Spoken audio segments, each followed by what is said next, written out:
जय माता रानी भक्तों, आज हम सुनेंगे माँ चंद्रघंटा की पौराणिक कथा। पिंडज प्रवरारूढ़ा चंडकोपास्त्र केर्युता प्रसादम तनुते मह्य चंद्रघंटेति विश्रुता। चैत्र नवरात्रि के तीसरे दिन माँ चंद्रघंटा की पूजा अर्चना की जाती है, साथ ही उनके निमित्त व्रत उपवास रखा जाता है। सनातन शास्त्रों में निहित है कि माँ ममता की सागर हैं। उनकी महिमा निराली है, अपने भक्तों का उद्धार करती हैं और दुष्टों का संहार करती हैं। धार्मिक मत है कि चैत्र नवरात्रि के तीसरे दिन श्रद्धा भाव से माँ चंद्रघंटा की उपासना करने से साधक की सभी मनोकामनाएं शीघ्र पूर्ण होती हैं। साथ ही घर में सुख, समृद्धि और खुशहाली आती है। इनके शरीर का रंग सोने के समान बहुत चमकीला है। इस देवी के 10 हाथ हैं। वे खड्ग और अन्य अस्त्र शस्त्र से विभूषित हैं। सिंह पर सवार इस देवी की मुद्रा युद्ध के लिए उद्धत रहने की है।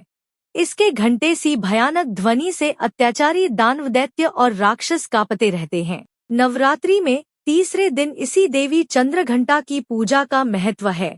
चंद्रघंटा देवी की कृपा से साधक को अलौकिक वस्तुओं के दर्शन होते हैं, दिव्य सुगंधों का अनुभव होता है और कई तरह की ध्वनियां सुनाई देने लगती हैं। इन क्षणों में साधक को बहुत सावधान रहना चाहिए। माँ चंद्रघंटा की आराधना से साधक में वीरता और निर्भयता के साथ ही सौम्यता और विनम्रता का विकास होता है। अगर आप भी माँ चंद्रघंटा की कृपा के भागी बनना चाहते हैं तो विधि पूर्वक माँ की पूजा उपासना करें। साथ ही पूजा के समय व्रत कथा जरूर सुनें। तो आइए सुनते हैं देवी चंद्रघंटा की पौराणिक कथा। चिरकाल में महिषासुर नामक असुर का आतंक बढ़ गया था। उसके आतंक से तीनों लोक में हाहाकार मच गया था। भगवान द्वारा प्रदत्त अतुल बल से महिषासुर बहुत शक्तिशाली बन गया था। वह शक्ति का दुरुपयोग कर स्वर्ग पर अपना आधिपत्य जमाना चाह रहा था। इस प्रयास में वह लगभग सफल भी हो गया था। उस समय स्वर्ग के देवता भयभीत हो उठे।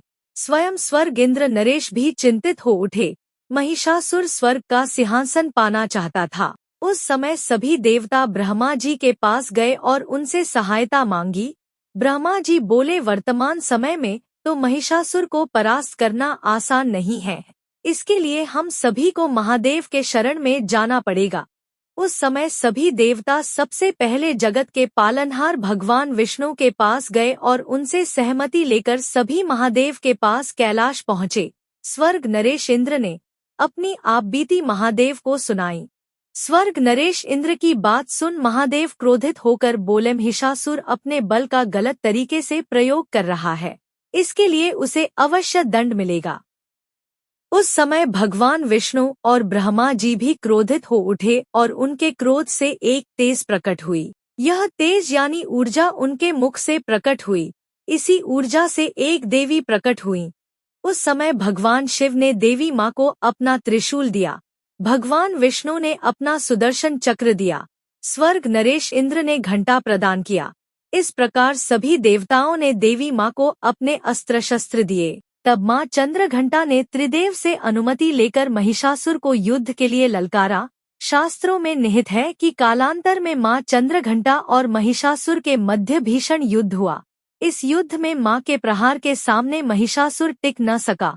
उस समय महिषासुर का वध कर माँ ने तीनों लोकों की रक्षा की।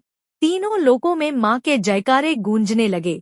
कालांतर से माँ चंद्रघंटा की पूजा उपासना की जाती है। माँ अपने भक्तों के सभी दुख हर लेती हैं, साथ ही सुख, समृद्धि और शांति प्रदान करती हैं। अतः साधक श्रद्धा भाव से चैत्र नवरात्रि के तीसरे दिन माँ चंद्रघंटा की उपासना करते हैं। जय माता चंद्रघंटा भक्तों, माता चंद्रघंटा आप सभी पर अपनी कृपा दृष्टि बनाए रखें। आप सभी को चैत्र नवरात्रि के तीसरे दिन की हार्दिक शुभकामनाएं।